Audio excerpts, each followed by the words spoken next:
இன்றே டவுன்லோட் செய்து உங்கள் ஃபேவரட் ஷோக்களை என்ஜாய் பண்ணுங்க. ரேவதி, எங்க போயிட்டு வர? கோயில் போயிட்டு வரோமா? ரேவதி, சொல்லிருந்தா நானும் உன் கூட வந்திருப்பல. உன் கூட வர சான்ஸ் நான் மிஸ் பண்ணிட்டேன்.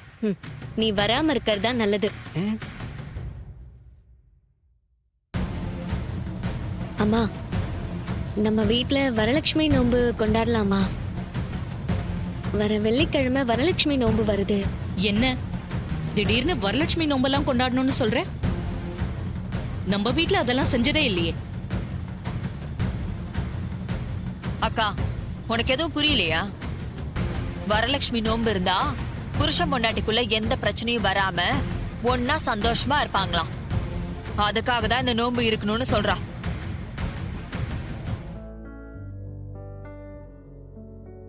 ஏய், அதெல்லாம் நம்ம வீட்ல கொண்டாட வேண்டாம். தேவையில்லாம புது பழக்கத்தை கொண்டு வராத. மா, சுமங்கலி பூஜை செய்யறது நல்லது தானம்மா. நானும் செய்வேன். ப்ளீஸ் ஒத்துக்கோங்கம்மா.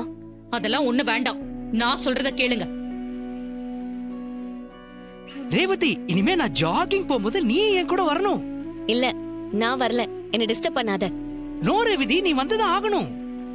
என்ன மாதிரி உடம்ப ஃபிட்டா வச்சுக்கணும்னா நீ ஜாகிங் போகணும். இல்ல, நான் வரல. ஏய், அப்புறம் என்ன உன்னை சினிமாக்கா கூப்பிடுறாரு? ஜாகிங்க்கு தானே கூப்பிடுறாரு.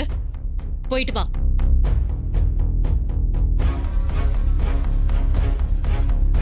சரி, போறேன். குட். அப்ப நானும் வருவேன். ஹலோ மிஸ்டர் ஜாக், அப்ப நானும் வருவேன். நோ நோ நோ நோ, நீங்களாம் வர வேண்டாம். ஏன்? உன்ன மாதிரியே கழுத்து கீழே எனக்கு சிக்ஸ் பேக் வேணும், நானும் வருவேன். சரி, வந்து தொலைங்க. அப்படி வா வலிக்கு.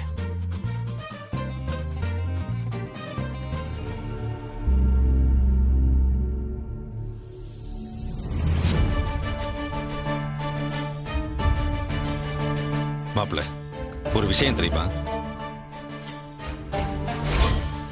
நான் ஒரு 4 அடியாளங்களை செட் பண்ணி வச்சிருக்கேன். அவங்க நாம ஜாகிங் போறப்போ ரேவதி கிட்ட வந்து ஈவ் டீசிங் பண்ணுவாங்க. அப்ப நான் ஹீரோ கணக்கா அவங்க கூட சண்டை போட்டு ரேவதியை காப்பாத்திடுவேன். அப்ப என் மேல அவ இம்ப்ரெஸ் ஆயிடுவா. அத லவ்வா நான் அடுத்த கட்டத்துக்கு கொண்டு போவேன். இதுதான் என் பிளான்.